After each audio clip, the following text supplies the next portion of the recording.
So lekker om vanmôre saam met jou God se woord oop te maak.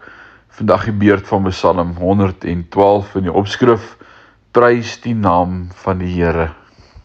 Ek lees jou Psalm 112 vers 7. Vir slegte tyding is hy nie bang nie. Hy is gerus. Hy vertrou op die Here. Hierdie gedeelte praat oor die regverdiges, die wat op die Here vertrou. Wat is jou posisie? As jy in die oggend wakker word en die Here vertrou, deur die dag die Here vertrou en vanaand gaan slaap terwyl jy hom steeds vertrou, gaan jou hart mos sterk wees. Dink hieraan.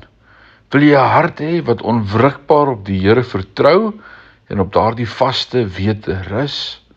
God hou jou lewe in sy almagtige hand en hy weet van alles wat in jou lewe gaan gebeur. Dink hieraan. Rus in hierdie wete en vriendin, hou moed.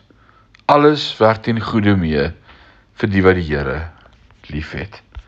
So as ons vanmôre hierdie Psalm lees en ons probeer dit opsom, dan sê ons, U is my vaste rots. Kom ons sê vir hom dankie daarvoor. Ewige God en Hemelse Vader, wat 'n voorreg vanmôre om te lees uit die woord, uit die getuienis van mense wat sê die regverdiges kan by God skuil en hy kyk na ons en hy sorg vir ons. En ons kan getuig in ons eie lewe dat U die God is wat voorsien en wat sorg en dat U elke dag daar is. Dit bring vanmôre daardie vrede in ons binneste om te weet, ons God is 'n groot God. Ons wil U aanbid daarvoor vanmôre, want daar is niemand soos U nie. Dankie dat U ons in hierdie dag bewaar en beskerm.